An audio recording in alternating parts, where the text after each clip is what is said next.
الحمد لله رب العالمين والصلاة والسلام على رسوله الأمين وعلى آله وصحبه أجمعين إلى يوم الدين أما بعد فأعوذ بالله من الشيطان الرجيم بسم الله الرحمن الرحيم وجاهدوا في الله حق جهاده هو اجتباكم وما جعل عليكم في الدين من حرج ملة أبيكم إبراهيم هو سماكم المسلمين من قبل وفي هذا ليكون الرسول شهيدا عليكم وتكونوا شهداء على الناس فأقيموا الصلاة وآتوا الزكاة واعتصموا بالله هو مولاكم فنعم المولى ونعم النصير صدق الله العلي العظيم. وعن النبي صلى الله عليه وسلم أنه قال بدأ الإسلام غريبا وسيعود كما بدأ فطوبى للغرباء او كما قال النبی صلی اللہ تعالی علیہ وسلم.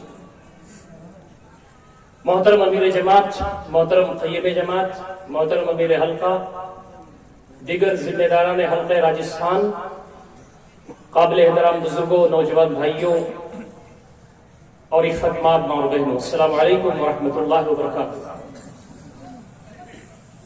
ملک کے حالات سے ہم تمام واقف ہیں. اس وقت پورے ملک میں کیا اہم چیلنجز ہیں، ملت کو درپیش کیا مسائل ہیں.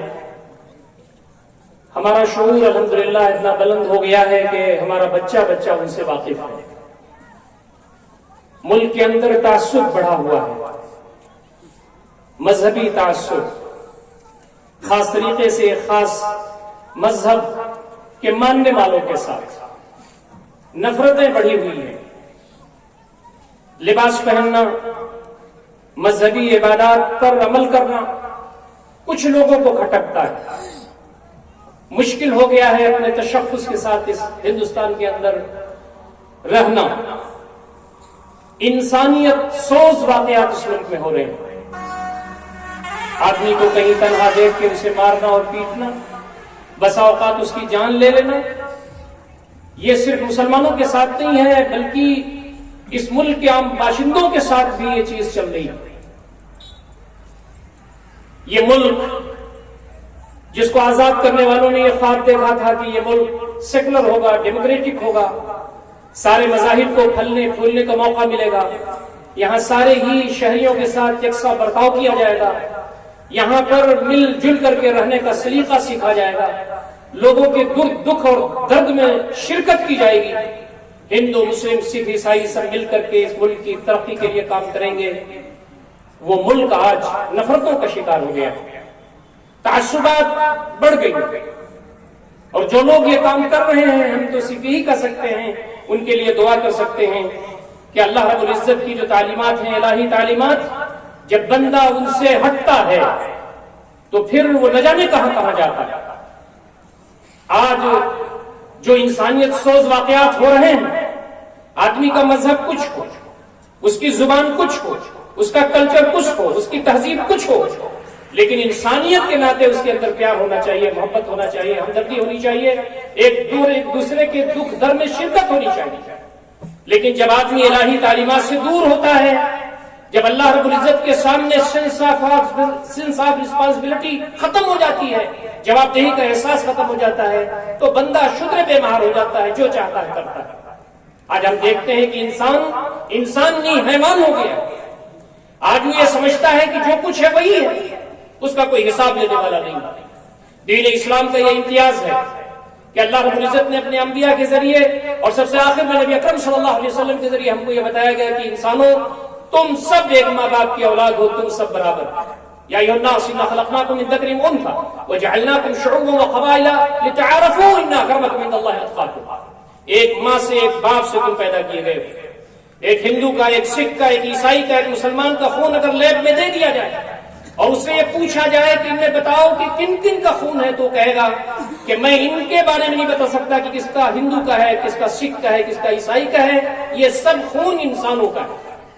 دوستوں اور ساتھیوں، یہ وہ میسج تھا جو نبی اکرم صلی اللہ علیہ وسلم نے ان لوگوں کے سامنے پیش کیا تھا جو نہ جانے کن کن عصبیتوں کے شکار ہیں، اور آپ صلی اللہ علیہ وسلم نے انہیں گلے لگا دیا اور یہ بتا دیا کہ یہ دین اسلام، یہ دین مساوات ہے. یہ زبان کی بنیاد پر، نسل کی بنیاد پر، خطے کی بنیاد پر، کلچر کی بنیاد پر یہ دین نہیں آیا.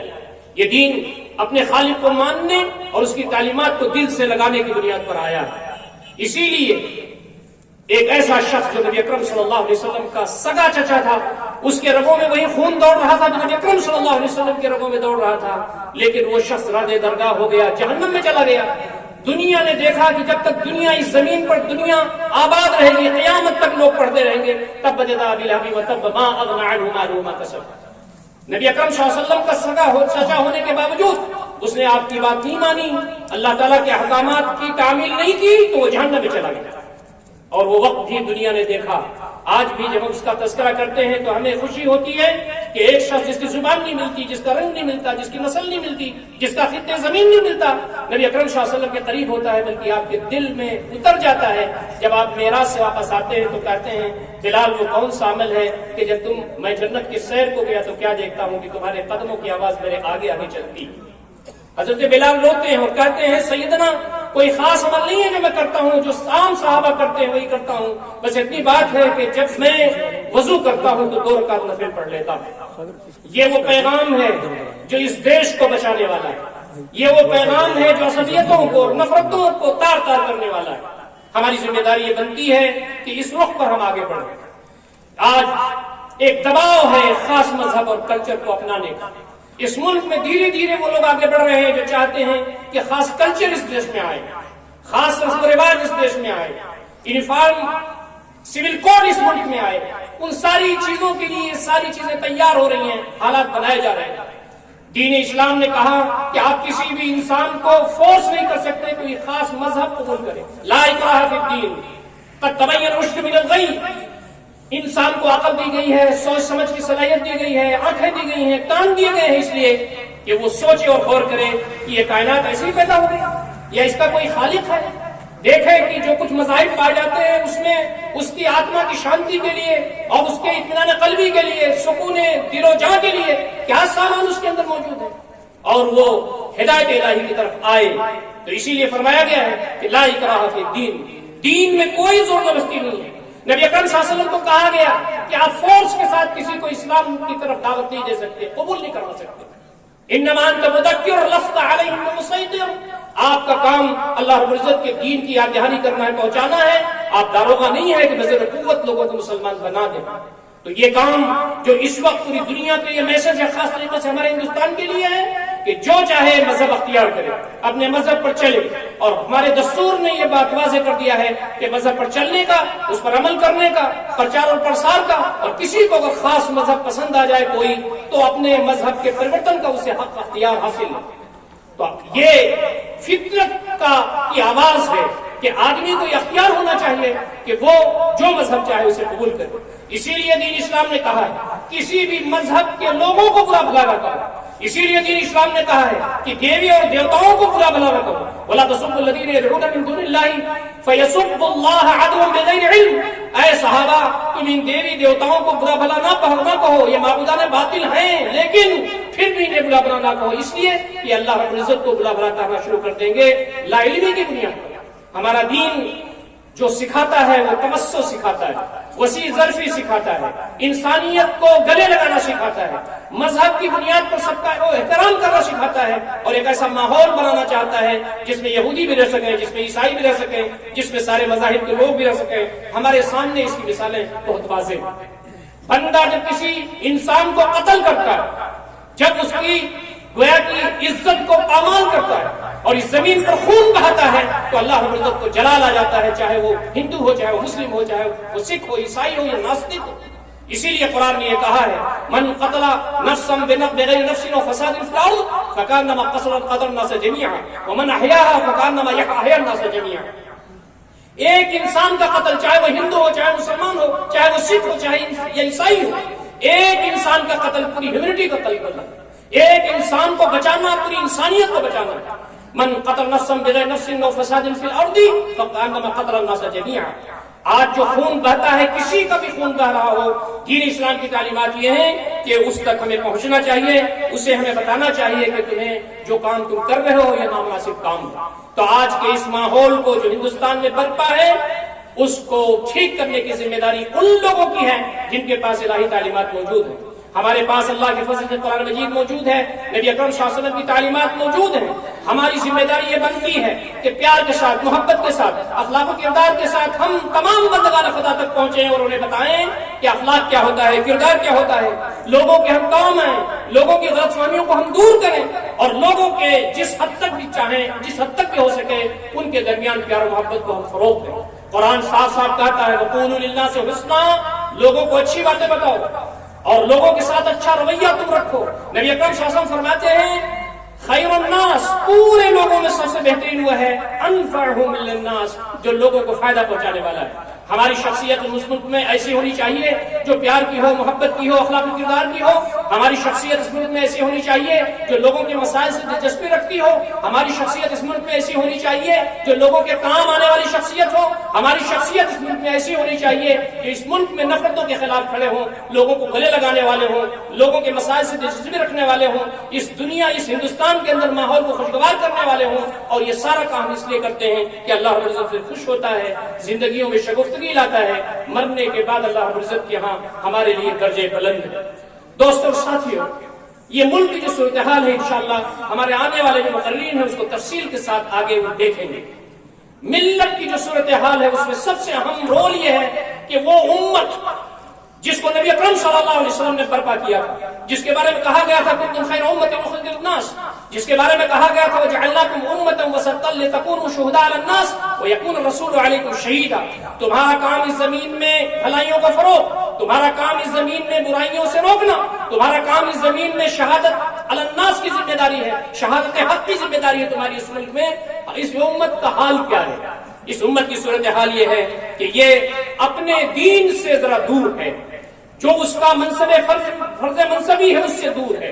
جو کام امت مسلمہ کو اس ملک کے اندر پیار و محبت کا، اخلاق و کردار کا، اللہ رب العزت کی الہی تعلیمات کو بندگان خدا تک پہنچانے کا کرنا تھا، وہ امت اس وقت غافل ہے، فرض منصبی سے غافل ہے.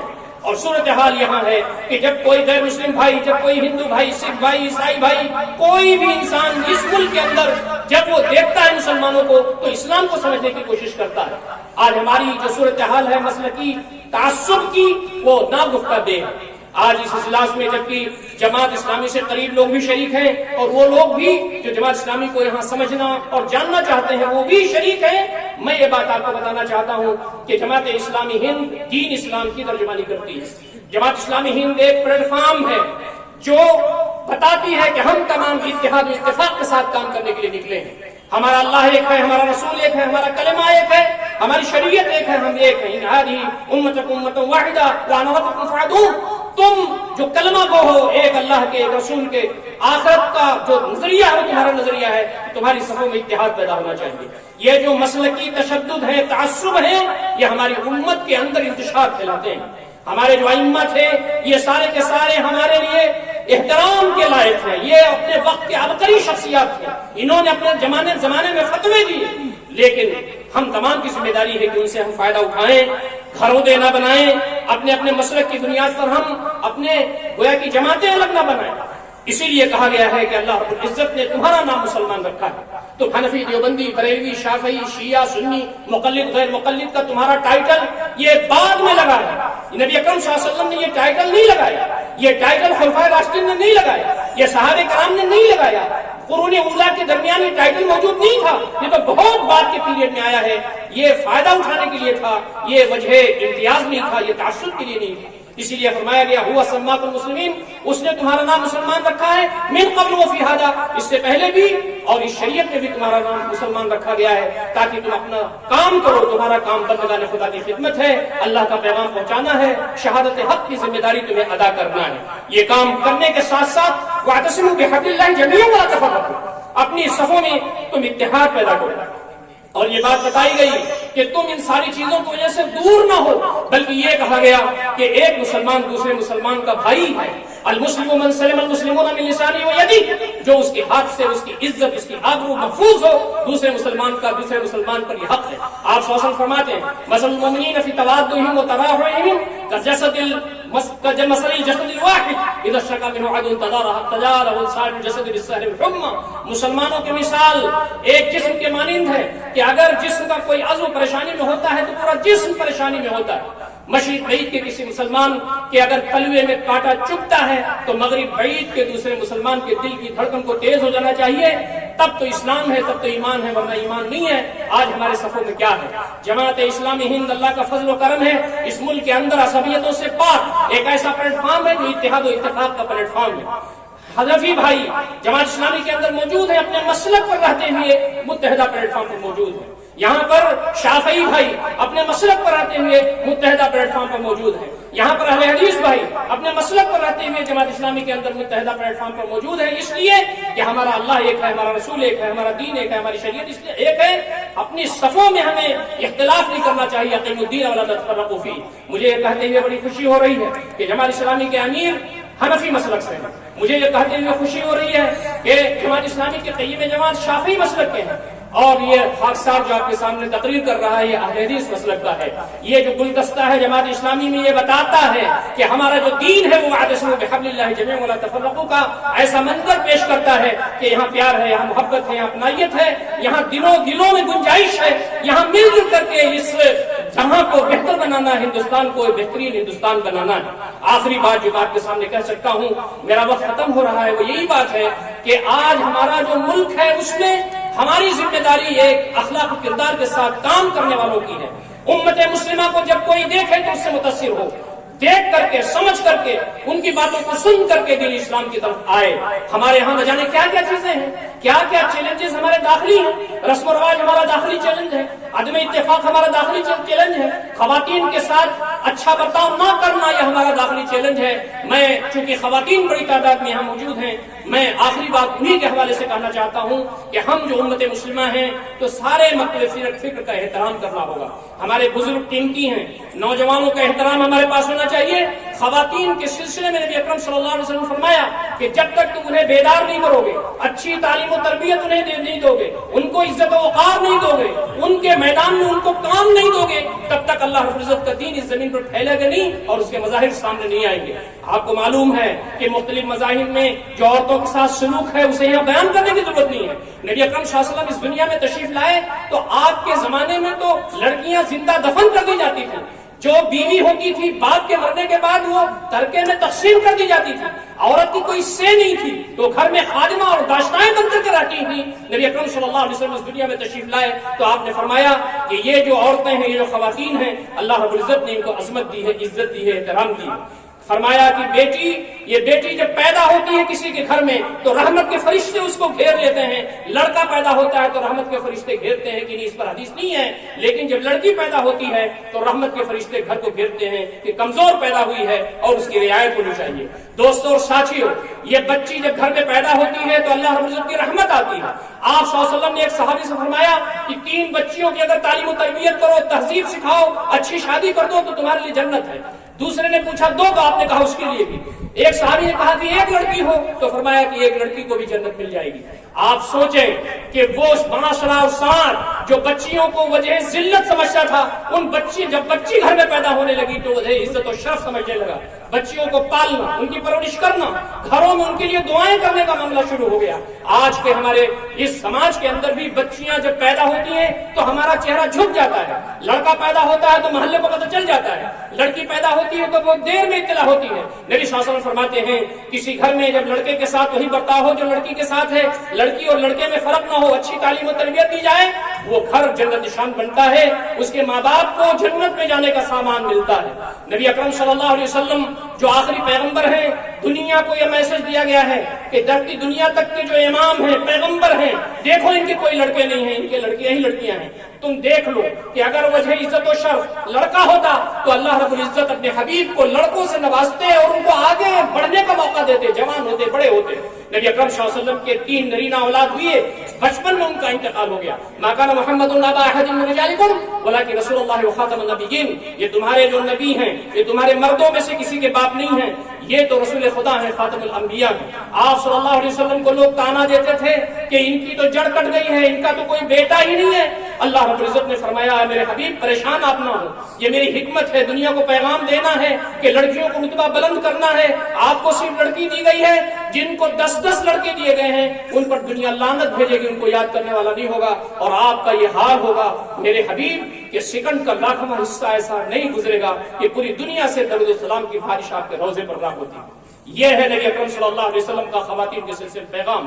آپ نے فرمایا تمہاری جو بہن ہے وہ تمہاری بڑی بہن وہ ماں کے برابر ہے، اس کی عزت کرنا اور ان کی عزت کا خیال کرنا، ان کو پالنا پوسنا، ان کی شادی کر دینا، یہ جنت کا ضامن ہے۔ بیوی کے بارے میں کہا خادمائیں اور داشتائیں نہیں ہیں، یہ تمہاری اپنی رفیق حیات ہیں، یہ تمہارے بچوں کی مائیں ہیں، یہ تمہاری وہ رفیق حیات ہیں جو تمہارے دکھ درد میں شریک ہوتی ہیں۔ خیرکم خیرکم لأہلی وانا خیرکم لأہلی، تمہیں بہتر وہ ہے جو اپنی بیوی اور بچوں کے لیے بہتر ہو، میں تم تمام نے اپنی بیوی اور بچوں کے لیے بہتر ہوں۔ نبی اکرم صلی اللہ علیہ وسلم نے اس کو برت کر کے دکھایا۔ حضرت عائشہ فرماتی ہیں جب کبھی میں نبی صلی اللہ علیہ وسلم سے حضرت خدیجہ رضی اللہ تعالی عنہا کا تذکرہ زیادہ سنتی تو مجھے رشک آتا۔ ایک مرتبہ میں نے پوچھا اللہ کے نبی صلی اللہ علیہ وسلم آپ خدیجہ کا تذکرہ اتنا کیوں کرتے ہیں؟ تو نبی اکرم صلی اللہ علیہ وسلم کی آنکھوں میں آنسو تھے۔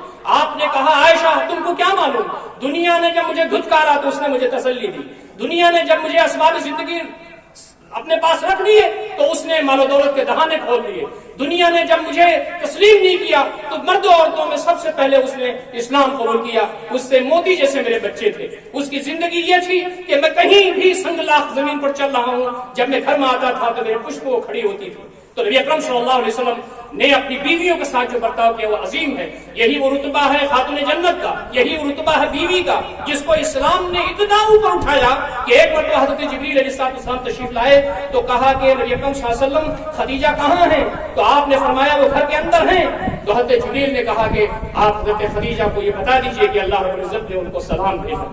یہ جو رتبہ ہے یہ کسی مرد کو نہیں ملا، یہ خاتون کو ملا ہوا ہے۔ اور دوستوں اور ساتھیوں، ماں کا رتبہ کیا پوچھنا، بیٹی کو عزت دیا، بہن کو وقار دیا، اور بیوی کو عزت و احترام دیا، اور ماں کے قدموں میں جنت ڈال دی۔ یہ وہ رتبہ ہے ہماری خواتین کا جو یہاں بائیں طرف بیٹھی ہوئی ہیں۔ میں آپ سے مخاطب ہوں، مردوں سے مخاطب ہوں جن کی بیٹیاں ہیں، جن کی بہنیں ہیں، جن کی بیویاں ہیں، جن کی مائیں ہیں۔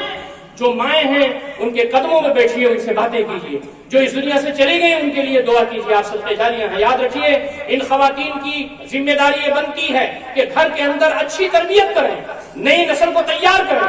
آج ہندوستان کے اندر چیلنجز سے نپٹنے کے لیے جیالوں کی ضرورت ہے۔ اس ہندوستان میں اللہ رب العزت کے دین کو اخلاق و کردار کے ساتھ اپنی صلاحیتوں سے پیش کرنے کے لیے دین اسلام کے سپوتوں کی ضرورت ہے۔ یہ صحرا میں نہیں اگتے، یہ جو بڑے بڑے دین اسلام کے سپوت گزرے ہیں یہ صحرا میں نہیں اگتے، بلکہ یہ اپنے ماں کے گود میں جنم لیتے ہیں، ان کی تربیت وہاں ہوتی ہے۔ ماں جب اپنے بچے کو دودھ پلاتی ہے تو دودھ کے ذریعے غذا نہیں ٹرانسفر کرتی ہے بلکہ ایمان ٹرانسفر کرتی ہے۔ حضرت بخاری کی والدہ بیوہ تھیں، وہ خود یتیم تھے، ماں نے دعا کے ساتھ حاصل کیا۔ بچہ جب پیدا ہوا تو ماں کی یہ عادت تھی کہ پہلے وضو کرتی تھی، پھر 2 رکعت نفل پڑھتی تھی، پھر بچے کو دودھ پلاتی تھی۔ امام شافعی کی ماں بیوہ تھی، وہ یتیم تھے، لیکن ماں نے دعا کیا کہ میرے مالک ایسا بنا دے میرے بیٹے کو کہ یہ بھی جنت میں جائے اور اس کے ساتھ ساتھ میں بھی جنت میں چلی جاؤں۔ یہ وہ عزم تھا، یہ تو حوصلہ تھا، یہ جو امنگ تھی ماؤں کے ذہنوں میں کہ ہم اپنے بچوں کو ایسا بنائیں جو دین اسلام کا ثبوت ہو، جو اللہ رب العزت کے دین کو آگے بڑھانے والا ہو۔ تو ان کی زندگیاں عجیب تھیں۔ جب بچہ امام شافعی جو ایک وقت میں عالم تھا، فاضل تھا، بڑی صلاحیت کا حامل تھا، جب وہ پڑھ کر کے آتا ہے، جب ایک طرف امام مالک سے پڑھتا ہے، دوسری طرف امام حنیفہ کے شاگردوں سے پڑھ کے آتا ہے، یہ خود ہی ایک مسلک کا توسع دکھاتا ہے۔ تو جب مکہ میں کوہرام مچتا ہے تو ماں وہاں نہیں ہوتی، اس لیے کہ ماں ایک پیڑ کے نیچے کھڑی ہو کر کے رو رہی ہوتی ہیں۔ حضرت شافعی جاتے ہیں، ماں سے بدلگیر ہوتے ہیں اور کہتے ہیں کہ آپ یہاں کیوں رو رہی ہیں؟ آج تک میں پڑھ کر کے آیا، آپ کی خوشی کا دن ہے۔ انہوں نے کہا مال و اسباب اکٹھا کرنے کے لیے میں نہیں بھیجا تھا۔ انہوں نے کہا کہ نہیں، یہ میرے اساتذہ نے تحفے میں دیا ہے، کہا نہیں سب لٹا دے، میرے ساتھ تو خانہ کعبہ کا طواف کر، گھر میں ویسے ہی داخل ہو جیسے گھر سے نکلا تھا۔ ایک کم خادہ عورت جس کے اندر جذبہ ایمانی ہے، جب ایک ایسا شخص جو عالم تھا، فاضل تھا، فقیہ تھا، محدث تھا، ادیب و شاعر تھا، بلا کی مغوری تھی، جب نہ خادہ ماں اس کو خطاب کرنا شروع کرتی ہے تو امام شافعی کا حال یہ ہوتا ہے کہ ان کا قد بونا محسوس ہوتا ہے اور ماں کا قد پہاڑوں سے اوپر نکلتا ہوا محسوس ہوتا ہے۔ تو یہ ہے عورت کا وہ کردار، اپنے بچوں کی تربیت، ان کی تعلیم، عورت چاہے تو گھر کا ماحول بہتر کر دے، عورت چاہے تو یہ جو شادی بیاہ کے جو رسم و رواج ہے اس کو بندھن کو توڑ دے، وہ چاہے تو گھر جنت نشان بن جائے، اور اس کی ذمہ داری یہ بنتی ہے کہ اصلاح معاشرہ کے لیے اور خواتین سے وہ جڑے، ان کے اصلاح کے لیے کوشش کریں، اور کوشش اس بات کی کرے کہ اللہ کا دین آگے بڑھے۔ میں آپ مردوں سے بھی آخر میں یہ کہنا چاہتا ہوں، نوجوانوں سے بھی یہ کہنا چاہتا ہوں، اپنی خواتین سے بھی کہنا چاہتا ہوں، زندگی چند دنوں کے لیے ملی ہوئی ہے، ہماری جو صلاحیتیں ہیں وہ اللہ تعالیٰ کے دین کے راستے میں لگیں، ہمارا جو وقت ہے اللہ تعالیٰ کے دین کے راستے میں لگے، جو وقت کے چیلنجز ہیں اس کے مقابلے کے راستے میں لگے، ہماری خواتین اپنے میدان میں تیار ہوں۔ آج پورے ملک میں ایک خاص مسئلہ جذباتی بن کر کے حجاب کے ایشو پر اٹھ گیا، ہماری خواتین کو اپنے کردار سے اور اپنے عمل سے، اپنی شرافت سے، اپنے اخلاق سے، اپنے کردار سے یہ ثابت کرنا ہوگا کہ دین اسلام کی جو تعلیمات ہیں وہ سراپا دین رحمت ہیں، اور ہر قربانی کے لیے ہم تمام کو تیار رہنا ہوگا۔ ہم کو ایمان کی حیثیت سے، ہم کو قربانی کی حیثیت سے تیار ہونا ہوگا۔ مجھے اس وقت حضرت حبیب رضی اللہ تعالیٰ عنہ کا واقعہ یاد آ رہا ہے، میں صرف 2-3 جملوں میں اس کو آپ کے سامنے بیان کرنا چاہتا ہوں کہ ایمان ہی ہو تو ایسا ہو، قربانی ہو تو ایسا ہو، ماں کا ایمان ہو تو ایسا ہو۔ حضرت نبی اکرم صلی اللہ علیہ وسلم نے مسلمہ کے پاس حضرت حبیب کو قاصد بنا کر کے بھیجا تھا، اور وہاں جب وہ گئے تو مسلمہ نے ان کے جسم کے ٹکڑے ٹکڑے کر دیا اور شہید کر دیا، اور جب تک ان کی زبان چلتی رہی وہ یہ کہتے رہے مسلمہ تو جھوٹا ہے، نبی اکرم صلی اللہ علیہ وسلم سچے ہیں۔ آپ صلی اللہ علیہ وسلم کو اطلاع ہوئی تو آپ صلی اللہ علیہ وسلم کی آنکھوں میں آنسو تھے، آپ کھڑے ہو گئے، آپ نے لشکر کشی کا حکم دے دیا۔ ماں کو، بوڑھی ماں کو جب اطلاع ہوتی ہے کہ تمہارا بیٹا شہید ہو گیا، اس کے جسم کے ٹکڑے ٹکڑے ہو گئے، تو ماں نے صرف ایک جملہ کہا تھا جو قیامت تک سونے کے حروف میں لکھا ہوا رہے گا، ماں نے کہا تھا میں نے اپنے بیٹے کو پالا ہی اسی لیے تھا۔ آج ضرورت ہے ایسی ماؤں کی، آج ضرورت ہے ایسے باپوں کی، آج ضرورت ہے معاشرے کے اندر ایسے نوجوانوں کی جو اپنی صلاحیتوں لیس ہو کر کے اس وقت کے جو چیلنجز ہیں داخلی اور خارجی ان کا مقابلہ کر سکیں۔ اور آج کے یہ حالات جو ہم دیکھ رہے ہیں، یہ حالات خود یہ بتا رہے ہیں کہ دین اسلام کے سلسلے میں حالات سازگار ہوتے چلے جا رہے ہیں۔ جب ظلم بڑھے، جب نفرتیں بڑھیں، جب موب لنچنگ چلتی رہے، جب جب ہجرت مدینہ سے پہلے مکہ کے حالات کشیدہ ہو گئے، مارے جانے لگے، پیٹے جانے لگے، گلیوں میں پیر میں رسی باندھ کر کے گھسیٹے جانے لگے، انگاروں پر لٹایا جانے لگا، جب ان کو قتل اور شہید کیا جانے لگا، کوئی ہیومن رائٹ کا کوئی ادارہ نہیں تھا جو ان کے سامنے بولتا، کہیں FIR نہیں لکھی جا رہی تھی، لیکن ان جیالوں کو آپ کہا کہیں گے صحابہ کرام کو کہ وہ ڈٹے رہے، جمے رہے، اخلاق و کردار کے ساتھ وہ رہے۔ فرمایا گیا وَلَا تَسْتَوِي الْحَسَنَةُ وَلَا السَّيِّئَةُ ادْفَعْ بِالَّتِي هِيَ أَحْسَنُ۔ یہ جو منظر انہوں نے پیش کیا تو اللہ رب العزت کو رحم آیا، حالات بدلے۔ آج اسلام موضوع بحث ہے پوری دنیا میں، ہندوستان میں، اس کے مطلب یہ ہے کہ دوسرے خیموں میں کچھ بچا نہیں ہے۔ آج اگر دلائل کے ساتھ کسی مذہب کے لوگ بات نہیں کر پاتے ہیں تو اس کا مطلب یہ ہے کہ دین اسلام کے علاوہ کسی خیمے میں کچھ بچا نہیں ہے۔ آج اگر نفرتیں پھیلا رہے ہیں، دین اسلام کو ٹارگٹ کیا جا رہا ہے اس ملک میں، تو اس کا مطلب یہ ہے کہ دوسرے خیموں میں کچھ بچا نہیں ہے، اور ظلم بڑھ رہا ہے، تشدد بڑھ رہی ہے، نفرت بڑھ رہا ہے، آزمائشیں بڑھ رہی ہیں، تو اس کا مطلب یہ ہے کہ سفید صبح نمودار ہونے والا ہے۔ انشاءاللہ العزیز وہ دن قریب ہے جب ہندوستان کے اندر پیار و محبت ہوگا، لوگ مل جل کر کے رہیں گے، اللہ رب العزت کے دین کو سمجھیں گے، اللہ رب العزت کے دین کو اپنائیں گے۔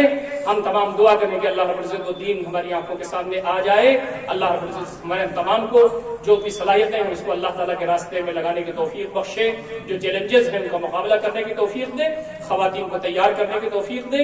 یہ جو باتیں کہی گئی ہیں اس پر غور و فکر کرنے اور عمل کرنے کی اللہ تعالیٰ ہمیں توفیق عنایت فرمائے۔ اقول قولی ھذا استغفر اللہ لی ولکم اجمعین واستغفروہ انہ غفور رحیم، وآخر دعوانا الحمد للہ رب العالمین، والسلام علیکم ورحمۃ اللہ وبرکاتہ۔